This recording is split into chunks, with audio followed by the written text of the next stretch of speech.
చిన్నపిల్లవాడు చందమామ కోసం మారం చేసినట్టు ప్రజలు ఇవ్వలేదు. దానికి చంద్రబాబు నాయుడు గారు కానీ లోకేష్ గారు కానీ ఎవరైనా ఏం చేయగలరు? ప్రజలు వారికి ప్రతిపక్ష హోదా ఇవ్వలేదు. ఇవ్వని హోదా గురించి ప్రజలను ఏమన్నా అంటే ప్రజలను అనుకోండి, కానీ మరి చట్టాలో లేని దాని గురించి మారం చేయటం అనేది ప్రతిపక్ష పార్టీకి భావ్యం కాదు. మరి ఈరోజు ఆ పార్టీ ముఖ్య కార్యదర్శి విజయసాయి రెడ్డి గారు చక్కటి ట్వీట్ కూడా ఇచ్చారు నన్ను అభినందిస్తూ.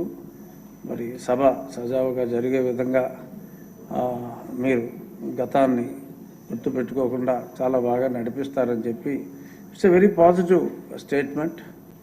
మరి అలాగే ఈ చందమామ మారాలు మానేసి ఇందాక మా అచ్చెన్నాయుడు గారు కోరుకున్నట్టు ఒక్కరోజు కాదు ఎక్కువ రోజులు ఇక్కడికి రావాలని నేను కూడా మనస్ఫూర్తిగా కోరుకుంటున్నాను. నాకు మైక్ ఇవ్వట్లేదు అంటే ఒకసారి వచ్చి చూస్తే కదా తెలిసి ఇది మైక్ ఇస్తున్నారో లేదో. రాకుండానే నాకు మైక్ ఇవ్వట్లేదు అంటే డెఫినెట్గా 11 మంది సభ్యులు ఉన్నారు కాబట్టి వారికి ఉన్న సమయం డెఫినెట్గా వారికి ఇవ్వటం జరుగుతుంది. ఇంట్లోనే సెట్టింగ్ వేసుకుని మాట్లాడటం కరెక్ట్ కాదు. ఇంత వైభవంగా అసెంబ్లీ హాల్ ఉన్నప్పుడు వారి ఇక్కడికి వచ్చి తప్పనిసరిగా కుసంస్కారులు కాదు, మా గౌరవనీయులైన ముఖ్యమంత్రి వర్యులు ఇటువంటి చెత్త భాషని ప్రోత్సహించే వ్యక్తి కాదు, అగౌరవపరిచే వ్యక్తి కూడా కాదు. కాబట్టి నేను గతంలో కూడా శాసనసభ్యుడిగా ఉన్నప్పుడు తోటి శాసనసభ్యుడిగా అసెంబ్లీలో వారికి తెలియజేయడం కూడా జరిగింది, మీరు రండి అసెంబ్లీకి కంపల్సరీగా అని. ఇప్పుడు ఉపసభాపతిగా కూడా అత్యున్నత విలువలు పాటిస్తూ మీరు హోదా మర్చిపోండి.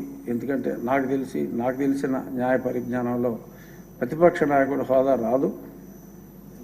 మారం మానేసి వచ్చేయండి అసెంబ్లీకి, ఇది గౌరవ సభ, తప్పకుండా మిమ్మల్ని గౌరవిస్తామని చెప్పి ప్రతిపక్షానికి కూడా నేను మనస్ఫూర్తిగా తెలియజేస్తున్నాను. నేను ఎంపీగా ఎన్నికైనప్పుడు పెద్దలు వెంకయ్యనాయుడు గారి దగ్గరికి వెళ్ళి, గురుగారు మీరు నాకు కొన్ని ఎలా నడుచుకోవాలో చెప్పండి అంటే, ఒక్కరోజు కూడా పార్లమెంట్ మనకు కోవలన్ షక్దర్ పుస్తకం కొనుక్కుని ఖాళీగా పెడతావేమో, ఆయన విట్టు ఉంటుంది కదా, చదువు, డిబేట్లో యాక్టివ్గా ఉండు అని చెప్పి ఆయన చాలా స్పష్టంగా చెప్పారు. ఆయన చెప్పిన దాన్నే నేను 99% అటెండెన్స్ నాది.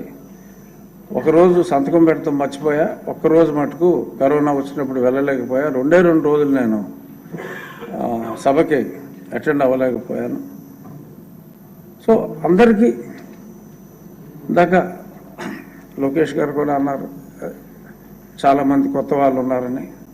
సో వెంకయ్యనాయుడు గారి సూచనలు కొత్తవారు అందరూ కూడా పాటించాలి. అందరి శాసనసభ్యులకి కూడా తప్పకుండా మాట్లాడే అవకాశం ఉండాలి అనేది నా అభిమతం కూడా.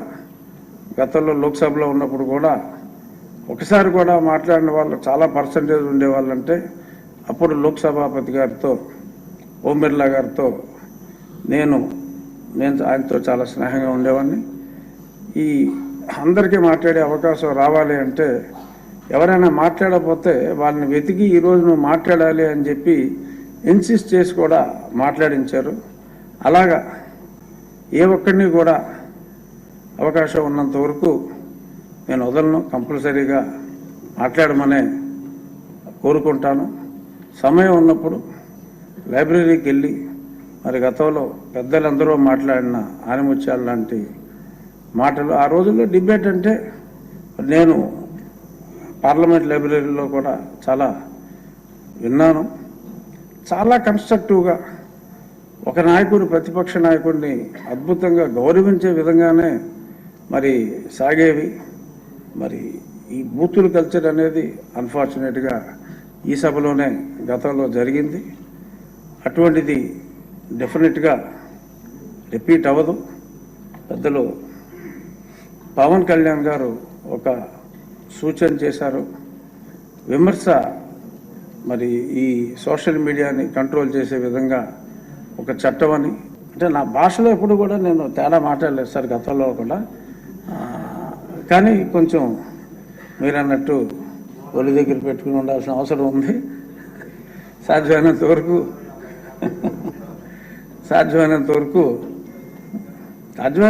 కాదు, సాధ్యం చేసుకుని నేను ఉప సభాపతిగా మరి పూర్తి బాధ్యతలతో, అలాగే శాసన సభ్యులందరితో కూడా నాకు ఇప్పటికే చక్కటి పరిచయం ఉంది. పార్లమెంట్లో కూడా సుమారు అక్కడ ఉన్న 800 మందిలో కనీసం ఒక 400 మందితో పేరు పెట్టి పిలిచే అంత చనువు నాకుంది. సో అందరితో సరదాగా ఉండటం.